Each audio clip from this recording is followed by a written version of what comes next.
Welcome to The Explainer. Today, we're heading to a district right in the heart of Bihar, a place with a pretty cool title, the Gateway. So the big question is, the gateway to what? Let's dig in and uncover the story of Samastipur. And that title is The Gateway to Mithila. Now that's a name that packs a punch, right? It connects this modern district to a really ancient, almost legendary kingdom. So what does it actually mean to be the entrance to a piece of history like that? All right, Section 1, Gateway to Mithila. Let's unpack what that identity is all about. You know, the name itself tells this really fascinating story of change. Historians think it started out as Samvati, but then, way back in the 14th century, the ruler of the area, a man named Shamsuddin Ilyas, gave it the name we all know today, Samastipur. And look, this connection to Mithila, it's not just some historical footnote.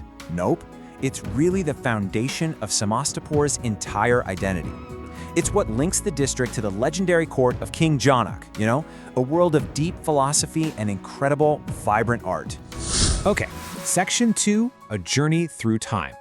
We're going to trace the path from that ancient kingdom all the way to the modern district we see now. And this journey, it spans millennia. Seriously. From its ancient roots in the Mithila kingdom and getting its name back in 1345, it later became a subdivision under the British in 1865. But the final piece of the puzzle fell into place on November 14, 1972. That's when it was officially carved out from Darbhanga to become the Samastipur district we know today.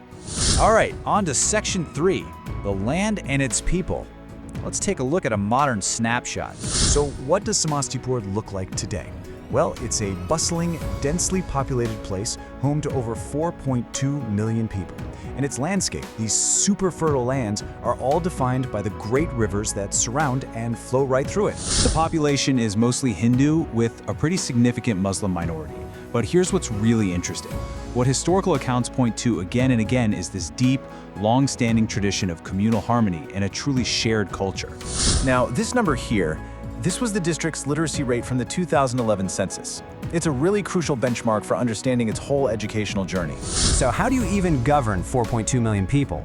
Well, the district is broken down into 4 subdivisions and 20 blocks. And then it gets even more local, with over 1,200 revenue villages. Moving on to Section 4, livelihood and learning. Let's talk about the fields and the futures that are being built right here. It probably won't surprise you that the district's economy is really rooted in the earth. I mean, those fertile plains make it an agricultural powerhouse for crops like tobacco and maize. And hey, if you love fruit, you should know Samastipur is famous for its absolutely incredible lychees and mangoes. But here's the thing, this place isn't just about farming. It's about the science of farming. It has this amazing legacy of deep agricultural knowledge and real innovation. And right at the heart of all that is the crown jewel, the Rajendra Agricultural University in Pusa.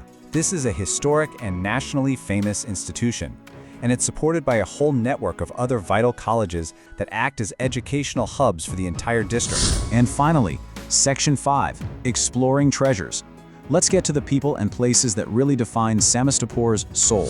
Okay, so the district has been home to some seriously influential people. I mean, you've got Vidyapati, a total titan of Maithili poetry. You've got Karpuri Thakur, a game-changing 2-time chief minister. Then there's Devkinandan Khatri, who wrote a foundational fantasy novel, and of course the iconic folk singer Sharda Sinha. And you can feel this heritage etched into the landmarks. You can actually go and visit Vidyapati Nagar, where the great poet spent his final days. Or check out Mangal Gard, and an ancient site where the Buddha is said to have preached. But some places, they tell an even deeper story. A story about unity. Take Kudneshwar Stan, for example. It's a Shiva temple, right? But the story goes that it was founded by a Muslim who discovered the sacred lingam. And get this, right beside it stands the tomb of a Muslim saint. To this day, both are revered by Hindus and Muslims alike. It's just this incredible living symbol of the district's syncretic soul. So, from the gateway to Mithila, to the fields that feed millions, Samastipur's story is it's written in its history and its people. Which leaves us with one final thought to chew on. What truly defines a place's identity?